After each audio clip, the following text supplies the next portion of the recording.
Hello everyone, welcome back to the channel. और आज अपन जेई 2007 का जो पेपर वन का क्वेश्चन था, करंट इलेक्ट्रिसिटी से क्वेश्चन आया था ना। बड़ा इंटरेस्टिंग सा क्वेश्चन था। हालांकि देखने में थोड़ा सा ऐसा लग रहा है कि एडवांस का क्वेश्चन है तो कुछ अलग होगा, बट बहुत बहुत आसान क्वेश्चन है। मैं इनिशियली तुम्हें बहुत कंजर्व्ड तरीके से, यानी कि बहुत फास्ट तरीके से इसका सोल्यूशन समझाऊंगा। विद इन 30 सेकेंड और विद इन 1 मिनट अपन इस क्वेश्चन को ब्रेक कर सकते हैं, ठीक है। फिर उसके बाद में तुम्हें स्टेप बाय स्टेप एक एक चीज़ लिख लिख के समझाऊंगा कि भाई हाँ, किस तरीके से इस क्वेश्चन को तुम अप्रोच कर सकते हो अगर तुम्हें क्वेश्चन को देखते ही आइडिया नहीं लगता है तो जिन बच्चों को अगर क्वेश्चन देखते ही आइडिया लग जाता है और जो उसको फास्ट तरीके से सोल्व करना चाहते हैं, वो विद इन 30 सेकेंड्स क्वेश्चन के जब मैं एक्सप्लेन करना स्टार्ट करूंगा क्वेश्चन पढ़ने के बाद, उसमें समझ जाएंगे और उनका आंसर आ जाएगा। लेकिन जो उस चीज़ में स्ट्रगल करेंगे उनके लिए मैं डिटेल्ड सोल्यूशन भी इसके आगे मैं तुम्हें समझाऊंगा, तो वीडियो में पूरे में बने बने रहना, ठीक है। क्वेश्चन हमें दे रखा है कि resistance of 2 ohm is connected across one gap of a metre bridge, ठीक है। मीटर ब्रिज है, उसके एक गैप में 2 ओम कनेक्टेड है and the length of the wire is 100 centimetre. जो मीटर ब्रिज 100 सेंटीमीटर, 1 मीटर का वायर होता है उसमें अननोन रेजिस्टेंस है वो ग्रेटर देन 2 ओम है, ये क्वेश्चन में गिवन है। लेफ्ट हैंड पर तुम्हारा क्या होता है, नॉन रेजिस्टेंस लगाते हैं, और राइट हैंड पर अननोन रेजिस्टेंस लगाते हैं जो कि 2 ओम से ग्रेटर है, हमें इतना पता है। Is connected across the other gap, ठीक है। When these resistances are interchanged the balance point shift by 20 centimetre. Initially कोई बैलेंस पॉइंट था, और जब मैं इन रेजिस्टेंसेज को इसको इधर ले आता हूँ और इसको इधर ले आता हूँ, तो जो शिफ्ट आता है बैलेंस पॉइंट में वो 20 सेंटीमीटर का शिफ्ट आता है। When these resistance interchange shift is 20 centimetre, neglect any correction and unknown resistance. Then हमें जो बताना है, हमें ये बताना है कि अननोन रेजिस्टेंस की वैल्यू कितनी होगी। तो ध्यान से सुनो, इस सेटअप में सिंपल सा लॉजिक है। हमें मान लिया कि किसी इंस्टेंट पर ही L1 लेंथ का तुम्हारा वायर है, ठीक है। जहाँ पर बैलेंस पॉइंट आ रहा है वो लेफ्ट हैंड से L1 लेंथ पर है। यहाँ पर बैटरी कनेक्टेड होती है, अगर ये बैलेंस पॉइंट आता है तो इसमें कोई करंट जाता नहीं, तो उसके लिए हम बोलते हैं कि व्हीट स्टोन ब्रिज की तरह बैलेंस पॉइंट आता है, तो आमने सामने के रेजिस्टेंस का मल्टीप्लीकेशन क्या होता है बेटा, इक्वल होता है। तो हम बोलेंगे भाई आमने सामने के रेजिस्टेंस का मल्टीप्लीकेशन इक्वल होगा बैलेंस लेंथ के लिए। और कंडीशन हम लिख सकते हैं किस तरीके से, कंडीशन हम साफ साफ तरीके से लिख सकते हैं, 2 ओम इंटू तुम्हारा अगर ये लेंथ L1 हमने माना है तो ये 100 - L1 हो जाएगा। 2 ओम इंटू 100 - L1, और ये इक्वल होना चाहिए इधर की तरफ R इंटू L1 के बराबर। इधर से आना चाहिए R इंटू L1 के बराबर। एक कंडीशन ये है, और R हमें 2 ओम से ग्रेटर देन दे रखा है। अब ध्यान से सुनो, अगर मैं इनको इंटरचेंज करता हूँ, इस कंडीशन से हमें पता लगता है कि जो 2 ओम और R में से अगर R बड़ा है तो उसके करस्पॉन्डिंग में जो मल्टीप्लाई में लेंथ आनी चाहिए वो लेंथ कम आनी चाहिए। समझ में आ गई बात। अगर ये लेंथ कम रहेगी तो इनका मल्टीप्ली, क्योंकि R ज़्यादा है तो L को कम होना चाहिए, ताकि ये दोनों का मल्टीप्लिकेशन R इंटू ये वाली लेंथ, R इंटू ये वाली लेंथ, ये दोनों बराबर हो पाए। तो ये यहाँ से हमें ये आइडिया लगता है कि L1 जो है वो कम रहेगी एज कम्पेयर टू इधर वाली लेंथ। ये L1 अगर कम है, यानी कि मैं बोल सकता हूँ 50 सेंटीमीटर से कम है। जब इसको इंटरचेंज करूँगा, इधर लाऊंगा, इसको इधर लाऊंगा, तो इसके सामने जो बड़ा वाला रेजिस्टेंस है उसके सामने लेंथ छोटी रहेगी। तो जब ये R इधर आ जाएगा तो इसके सामने अपोजिट में लेंथ जो होगी, उसकी अपोजिट लेंथ वो कम हो जाएगी, और ये 2 इधर आ जाएगा। अब बैलेंस लेंथ होने के लिए सिचुएशन, अगर तुम रेजिस्टेंसेस को इनको पलट रहे हो तो ऑब्वियस सी बात है इनको भी लेंथ को पलटना पड़ेगा, ताकि आमने सामने के मल्टीप्लिकेशन फिर से वही आ पाए बैलेंस लेंथ होने के लिए। तो अगर मैं इनको इंटरचेंज करूंगा तो ये लेंथ L1 फाइनली इधर हो जाएगी और इधर 100 - L1 हो जाएगी। और अगर ये इनिशियल लेंथ L1 जो थी वो हम मान लेते हैं, इनिशियली जो लेंथ थी वो L1 हमने मान लिया कुछ L है, तो फाइनली जो बैलेंस लेंथ आएगी इधर से वो 100 - L1 पर आएगी। किस पर आएगी, 100 - L1 पर। तो 100 - L1 कितना आ जाएगा फिर, जो 100 - L1 होगा वो L प्लस 20 सेंटीमीटर। ऐसा क्यों, क्योंकि हमें गिवन है कि जब हम इनको इंटरचेंज करते हैं तो जो शिफ्ट आता है वो कितने सेंटीमीटर का आता है, 20 सेंटीमीटर का। और हमें बताया कि 100 - L ज़्यादा है, तो 100 - L1 जो है वो L से ज़्यादा ही आएगा, और वो कितना ज़्यादा है, शिफ्ट 20 है तो वो 20 से बढ़ जाएगा। समझ में आ गई क्या बात।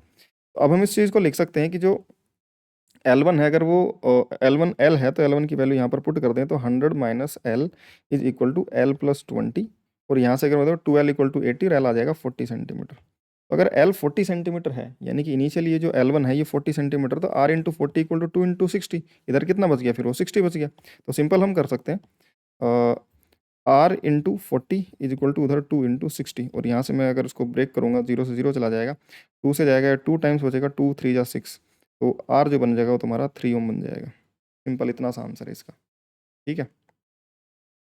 बट अगर मैं इसको वन बाई वन स्टेप के थ्रू तुम्हें एक्सप्लेन करना चाहूँ, क्योंकि बहुत सारे बच्चे ऐसे सीधे एक्सप्लेनेशन को समझ नहीं पाते, तो मैं उनके लिए अगर इसको एक्सप्लेन करना चाहूँ तो हर एक चीज़ लिख लिख के मैंने एक्सप्लेन कर रखी है। तो हम स्टेप वाइज इसको ब्रेक करते हैं। सबसे पहला स्टेप हमारा क्या है कि भाई रेजिस्टेंस पर यूनिट लेंथ जो है वायर का हम मान लेते हैं कुछ लैम्डा है। समझ में आ गई बात? हम प्रॉपर रेजिस्टेंस वगैरह निकाल कर कैलकुलेट कर रहे हैं।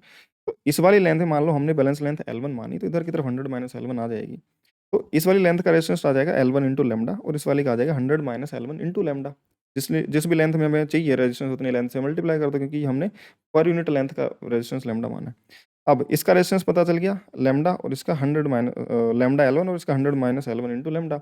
अब आमने सामने की मल्टीप्लिकेशन तो इक्वल होनी चाहिए बैलेंस होने के लिए, ताकि इसमें R5 में डिफ्लेक्शन जीरो रहे। तो हम लिखेंगे 2 इंटू सामने 100 माइनस L1 इंटू लेमडा, और इधर R और उसके सामने लेमडा इंटू L1। तो लेमडा से लेमडा तो कटना ही था क्योंकि यूनिफॉर्म वायर था। और यहाँ से हमारे पास कंडीशन निकल के आ गई 2 times 100 minus L1 equal to L1 into R, जो कि ये इक्वेशन हमने यहाँ पर लगाई। ठीक है, चलिए इंटरचेंज करने पर, अगर इनको इंटरचेंज करा है, इंटरचेंज करने पर मान लो कोई जो बैलेंस लेंथ है वो कुछ L2 आई, हमें नहीं पता, बट हमें इतना पता है कि अगर ये ज़्यादा है तो इसके रेशियो में सामने ये भी लेंथ ज़्यादा होनी चाहिए, कम है तो इसके सामने ये कम होना चाहिए। हमें ये दे रखा है कि 2 से ग्रेटर देन है। अगर 2 से ग्रेटर देन है तो ये लेंथ बड़ी होगी पहले कंपेरिजन में, क्योंकि पहले जो भी लेंथ थी उसके कंपेरिजन इधर अब रेजिस्टेंस ज़्यादा आएगा तो ये वाली लेंथ ज़्यादा है तो ये बड़ी होगी। और अब कितना बड़ा वो हमें दे रखा है, शिफ्ट 20 सेंटीमीटर। हम जो बोल सकते हैं L2 को बोल सकते हैं L1 प्लस सीधा का सीधा L1 प्लस 20। अब बैलेंस कंडीशन जो लगेगी वो लगेगी 2 इंटू L2 और R into 100 minus L2, 2 into L2 R into 100 minus L2, ऐसा लिख सकते हैं। अच्छा, अब ये बोलो कि जब रेजिस्टेंस जो है लेफ्ट साइड में इंक्रीज कर गया तो पोटेंशियल ड्रॉप जो है लेफ्ट साइड में वो भी इंक्रीज करेगा। ऑब्वियस सी बात है, जो करंट इधर जाएगा उसमें यहाँ पर ज़्यादा पोटेंशियल ड्रॉप आएगा, यहाँ पर कम आएगा। तो इसमें भी, इस वायर में भी इधर ज़्यादा पोटेंशियल ड्रॉप आना चाहिए, इधर कम आना चाहिए, तो इधर के लेंथ ज़्यादा होनी चाहिए। तो L1 जो है बैलेंस लेंथ का, L2 should be more than L1 balance same potential. अगर यहाँ पर ज़्यादा पोटेंशियल ड्रॉप आ रहा है तो यहाँ पर ज़्यादा लेंथ वायर की आनी चाहिए, उसको ज़्यादा पोटेंशियल को बैलेंस करने के लिए ज़्यादा लेंथ वहाँ पर आएगी। ठीक है, तो अगर ये लेंथ ज़्यादा होगी तो हम बोल सकते हैं कि जो L2 माइनस L1 है वो L2 ज़्यादा है, तो L2 माइनस L1 20 सेंटीमीटर हम लिखेंगे बेटा। ठीक है, और L2 minus L1 20 centimetre, L2 को हम L1 प्लस L2 हमारा टोटल कितना 100 सेंटीमीटर। इन दोनों इक्वेशन को सोल्व कर लेंगे हम। ठीक है, इन दोनों इक्वेशन को सोल्व करेंगे, ऐड करेंगे तो L1 से L1 कट जाएगा, 2L2 आ जाएगा तुम्हारा 120, L2 आ जाएगा 60 सेंटीमीटर, और L1 आ जाएगा 40 सेंटीमीटर। तो या तो L2 की वैल्यू यहाँ पर रख दो तो भी R आ जाएगा, या फिर L1 की वैल्यू इस इक्वेशन में रख दो तो भी R आ जाएगा तुम्हारा। ठीक है, दोनों ही तरीके से तुम R की वैल्यू कैलकुलेट कर सकते हो। इस चीज़ को हम मैथमेटिकली प्रूव कर सकते हैं, L1 प्लस L2 100 है, और दोनों इक्वेशन को डिवाइड कर लो। और वो हमें दे भी रखा था टोटल वैसे भी हमें कि भाई L1 प्लस L2, हम तुम्हें ये ऐसा लगेगा कि भाई देखो ये L1 पहले ये लेंथ थी L1, और अभी ये लेंथ है L2। अब बोलोगे कि ये हमें कैसे पता कि ये L1 और L2 दोनों लेफ्ट एंड की जो साइड्स हैं उनको जोड़ने पर पूरा 100 आ जाएगा। एक तो हम लॉजिकल इस तरीके से बोल सकते हैं कि भाई जब इन रेजिस्टेंसेस को रिवर्स किया तो ऑब्वियस सी बात है लेंथ भी रिवर्स होंगी। अगर ये L1 थी तो ये L2 थी, और जब रेजिस्टेंसेस को रिवर्स किया तो L2 इधर आ गया, L1 इधर आ गया। तो हमेशा ये L1 L2 या फिर L2 L1 इसी तरीके से है, तो टोटल लेंथ तो वही L1 प्लस L2 100 सेंटीमीटर के बराबर ही है। या फिर मैथमेटिकली प्रूव करने के लिए दो इक्वेशन है, इन दोनों इक्वेशन को क्या कर लो, डिवाइड कर लो। इन दोनों इक्वेशन को डिवाइड कर लो तो यहाँ से जब सोल्व करके निकालोगे तो यहाँ से निकल के आ जाएगा L1 plus L2 equal to 100 centimetre, वो भी आ जाएगा। अगर तुम इतना सोच भी नहीं पाते ना कि भाई रेजिस्टेंसेस को रिवर्स करने पर जो बैलेंस लेंथ है वो रिवर्स हो जाती है, इनको रिवर्स करने पर ये वाली लेंथ जो आपस में रिवर्स हो जाती है, तो फिर दोनों इक्वेशन की बैलेंस कंडीशन लिखो सिंपल। भाई इतना तो याद रहेगा कि ये बैलेंस होंगे, अगर बैलेंस पॉइंट है तो आमने सामने के मल्टीप्लिकेशन व्हीटस्टोन ब्रिज की कंडीशन तो याद होनी चाहिए, बैलेंस होने की कंडीशन। बस दो बार लगा दो, एक बार इनको डिवाइड कर दो, डिवाइड कर दोगे तो ये कंडीशन आ जाएगी। और शिफ्ट हमें ये देखना पड़ेगा कि भाई अगर ये रेजिस्टेंस ज़्यादा है तो इधर लेंथ ज़्यादा होगी, तो L2 माइनस L1 तुम्हारा 20 सेंटीमीटर का शिफ्ट दे रखा है। प्रॉपर मैथ से भी कर सकते हो जी, बिना दिमाग ज़्यादा लगाए कि करंट इलेक्ट्रिसिटी का ज़्यादा कंसेप्ट यूज किए बिना। ठीक है, बस बैलेंस कंडीशन याद होनी चाहिए, और वहाँ से भी कैलकुलेट कर सकते हो। L2 आ गया 60, L1 आ गया 40, किसी भी एक इक्वेशन में, या तो इस इक्वेशन में L2 की वैल्यू रख दो या फिर इस इक्वेशन में L1 की वैल्यू रख दो। इक्वेशन नंबर 1 या 2 में कहीं पे भी L1 L2 की किसी में भी वैल्यू रख दो और आंसर आ जाएगा तुम्हारा 3 ओम। दोनों तरीके से निकाल सकते हो, a will be the correct answer. ठीक है, यहाँ से देख सकते हो इसमें आंसर गिवन है, A is the correct answer.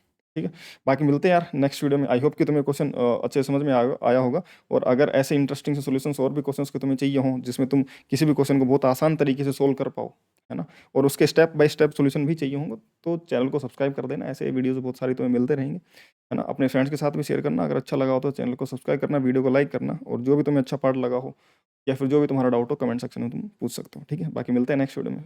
Bye बेटा।